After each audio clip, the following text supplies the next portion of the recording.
You noble diggers, all stand up now. Welcome, comrade. Never forget the forms. Hello, my friends, and welcome to my channel. Today, we will be talking about lessons you can draw from the Ukraine war. We will be talking about tactics and strategy, but first, we're just going to talk about numbers. The Russians are 130 million, the Ukrainians are 30-ish million. The Russians have a diaspora that's, includes Kazakhstan and et al. That includes probably 10 or 20 or even 30 million more Russians. It's hard to know. We're talking about tactics and strategy today, though.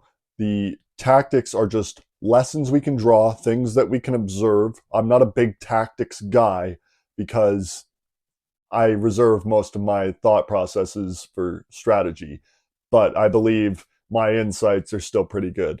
And then strategy we'll talk about after, which is just a higher level, thinking about the whole conflict, the sources of the conflict, and perhaps the ethos behind the conflict. So we're going to talk about three things in tactics. The first thing we're going to talk about is the rise and prevalence of artillery over missiles, in my opinion. Missiles are in the news all the time and on all the major military YouTube channels. That's all they talk about, in fact. HIMARS and Oreshnik and on these things are talked about. But those are expensive pieces of equipment. What I was most fascinated to see throughout the conflict was the exceptional usage of the Excalibur round. The Excalibur round is an artillery shell with a little bit of rocket fuel behind it that sends it a little farther, and it is also super accurate. So it fires 70 kilometers as opposed to 12-ish, which was World War I, World War II standard, and hits, like a dime. So that's an increase in deadliness and efficiency. And that's basically my philosophy for war. The sinews of war are infinite money, and therefore to be a miser, a penny pincher on each exchange with the enemy is best. And the artillery shell that can hit a T-90 from 80 kilometers is the best weapon on the field, right? I don't want to hear about 13,000 kilometers an hour from the Oreshnik. It costs millions of dollars to produce. The HIMARS, the Patriots, they all cost a lot of money. I'm a Clausewitzian in my outlook on warfare. We're going to go at these people. We're going to surround them. We're going to beat them. That's how you win. The focus of missiles and Patriots and Oreshnik and HIMARS is all logistics. It's a war of position as opposed to a war of movement, and that's antithetical to best practices. I'm not all anti-missile though, and I'm going to get back to that later. Next, I think the maneuver elements that this is kind of strategy, I guess. I just can't help myself. How you make up your forces needs to be more dispersed. That ISR, intelligence, surveillance, and reconnaissance, and 3CI, 4CI, 5CI, whatever they're calling it nowadays, is so advanced that grouping up even 4 tanks together is just a tempting target for the command and control elements to hunt. That there must be a greater and greater dispersal of forces over an even greater and greater expansive terrain. So I think squads need to get smaller. I think 3 men is appropriate for squad. 4 if they need some kind of command element, like a lieutenant, or leadership of some kind. I think companies, I don't know if they need to get smaller, but with the squad, their elements are smaller. They can be covered. I guess companies you can leave alone. And I would even make companies the primary logistics element that I would arrange around. Putin wisely dropped from best practices before the conflict, which was our best practices, which are brigade combat teams. About 5,000 dudes, bunch of really cool equipment, big punch, big force, right? But he saw that there is a greater dispersion of forces needed, and so he went to the battalion combat team, which is about 800 dudes plus attached elements, and that's a much more realistic understanding of what kind of damage armies can do to each other nowadays. But I still don't think it's realistic enough, and so my solution would be to keep the brigades as legacy and administrative works, but that mostly that you want to keep things to the company on the field, and that battalions need to become ad hoc. That a company goes here, a company goes there. It slips from one battalion's command to the other, and they've got their seigneurial strip of the front that they control, right? They've got their seigneurial strip that they control of the front, not a small portion of the front, but a long portion of the front. And so when a combat team passes from one to the next, it passes from his command. That's how World War I ended up working when these great armies came to grapple with each other, that there was a greater lengthening of the command of each division, but a tightening of their focus, kind of like a seigneurial farming system. So brigades, but organized around companies, battalions, ad hoc. And then the third thing I think we take away from it is, what are we building airplanes for anymore? Are they useful in a near-peer conflict? I think the most strong response that would be levied against my position on that is that the F-35s and the F-22s aren't out there. They're going to get shot down. They are going to get shot down. There's this story about how when they were trying to lay cable across the Atlantic, they kept burning out the cable by sending too strong a signal to get it all the way across for telegraphs. So some man just invented a better ear, something that can pick up smaller electrical impulses. And that'll be the same here. The touting that it's a dinner plate on a radar is just the challenge for the engineer. How do you find a very fast dinner plate? And they're going to do it. Warfare is all adaptation and overcoming, and necessity is the mother of all invention. It will take them no time at all to overcome our stealth ability. It's already outdated. So SAM, surface-to-air missiles, I'm big proponent of, because they knock out proportionally with good funds, with a good eye to money. An airplane is expensive, and so the expensive missile makes sense to get rid of the expensive airplane. Stingers are good because even though they cost hundreds of thousands of dollars, I think about $100,000 to fire Stinger, maybe it's like 80, but still, it hits a helicopter, which is millions of dollars. Good trade. A Javelin, it costs a lot of money to fire, but it hits a tank, which costs millions of dollars to build, so it's a good exchange. HIMARS, Oreshnik are not good exchanges. They're disproportionate uses of force, which is bad for the state. If we were playing StarCraft or Age of Empires 2 and you gave up a bunch of force to grab nothing, the commentators would be like, oh, that was a bad move by him. Yeah, so that's what I take away from the Ukraine war on a tactics level. I call it the Bronze Age advancement of warfare, that chariots are much less useful but still needed for the combat, and it's much more of an infantry brawl and based around skirmishing and position. You don't want to lose a bunch of dudes dying over some stupid hill when there's another hill right behind you. You want to inflict casualties, make them pay too much for it, and then give it to them once they pay it. I'll talk about what the conflict will look like at the end, but I want to do the strategy bit first. So there are two geostrategies in contention for world dominance right now.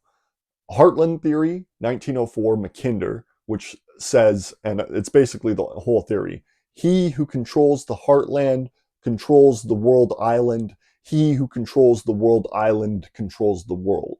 The heartland is Poland, Belarus, Eastern Germany, the North European plain, the flattest contiguous land area from which you could base an empire that has the best chance of it asserting its will over the rest of the world island, which is Eurasia and Africa, all connected to one.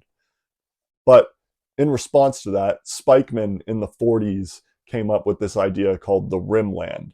And the Rimland is not really a counter. It's more like a molding. It's a cope. But it has competition ability with the Heartland thesis. And it revolves around a separate understanding of warfare, that as long as you continue to keep the Heartland separated, at odds with one another, not completely able to be trusting of one another, that the Rimland will be the one to benefit and be hegemon of the world and inherit its destiny. Good theory, but now we're applying it to the Ukraine war. It should lose over the long run, by the way, this Rimland thesis. It doesn't make sense that eventually the system will collapse, and what will come out of it is a leader, some kind of leader over there that is better than anything the system could have stopped. The Genghis Khan problem, I'm sure you have heard me talk about before if you've listened to this channel for a while. The Chinese had a great system that for 1,000 years keeps all these cognates from conquering all of China, that, you know, keep the warlords separate on the steppe. But when the system collapsed, the dude who overcame it was a nat 20 in charisma, a nat 20 in military, a nat 20 in administrative matters. He was going to win. It would have been better if some fool had been in charge for a little bit and then they split up again. There are some forces that cannot be contained for forever. And then also, we can't seem to be able to stick to our own understanding of geostrategy. Everyone in the military is a Clausewitzian, like me, like I said earlier. They want to get at the enemy, they want to surround them, and they want to fight them. But that's exactly the opposite of what Spikeman directs. He directs limited war. He wants war to not really erupt. A real war is to the detriment of the Rimland because we have to logistically sail all the equipment there. And so any fight that we put on should be a performance, should be not a real fight, not this Ukraine fight, which has killed, like I said, probably about 1 million dudes. Like no civilians, I'll say too, referencing Gaza. It's so sad. But, you know, we're doing like World War I slogging style with absolutely modern weapons out there. It's nuts.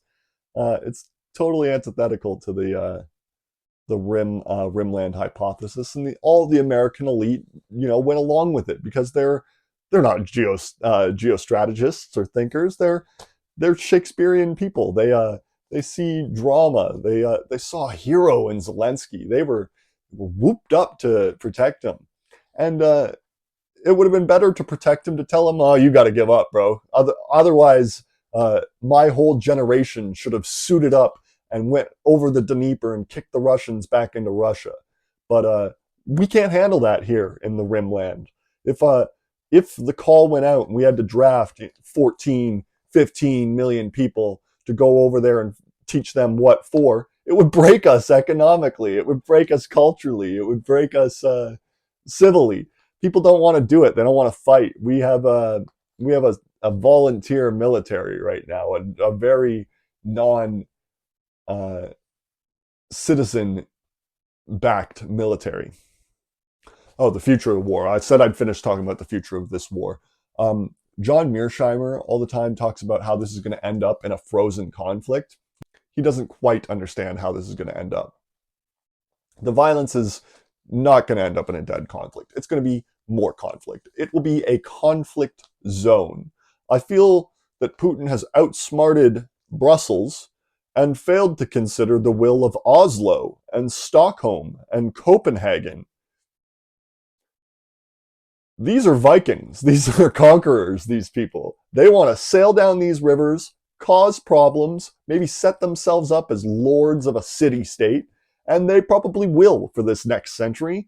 That we'll see a return once that Putin's gone. No one can replace Putin. Putin's a genius, and he can't live forever. He might live into his 120s, though. We don't know. But once Putin's gone, there will be a power vacuum that can't be filled, and it will probably lead to the disintegration of Russia. Much less likely now, though, than before the Ukraine war, because now they have all these resources and a warm water port in the Ukraine, and control, if they get the port of Odessa, which they've yet to, but they will, they will sacrifice another 600,000 dudes to get it done. They want that port. And once they have it, the Ukraine can't export its grain without the consent of Russia or paying some Europeans some tithe, Romanians or whatever. And so then Russia controls another critical resource, not just oil, but now food too around the world. Right now, Ukraine and Russia are civilizationally critical. If the grain exports don't flow to Africa, people starve. Yeah, but that's basically all I got to say. You can ask questions. I also, just as a little fantasy thing at the end, I haven't seen this tried, discussed, or even thought about really, but I think the solution, obviously, is to expand greatly on World War I solutions that were working towards the end of 1918 on this locked battlefield. And I would conduct a decentralized mining, trench warfare mining campaign. 10,000 tunnels at the enemy.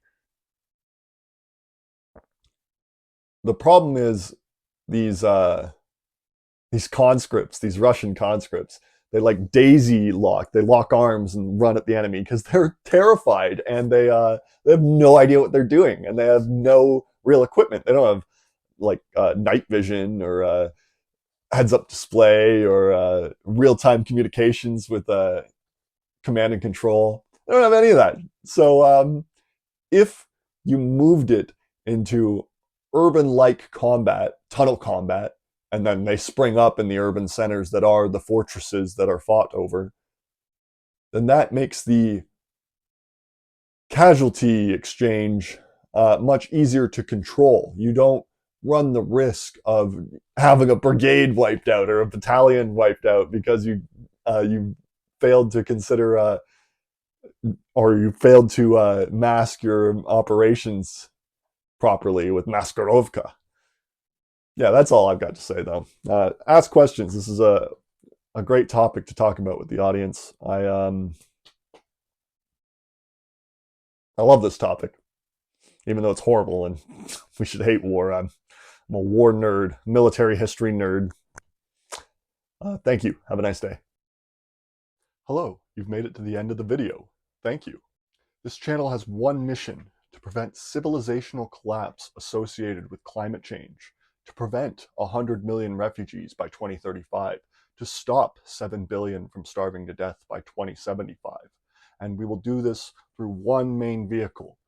We mean to unite the Anglosphere. We will do this by convincing the Commonwealth of His Majesty King Charles III to apply for statehood as one.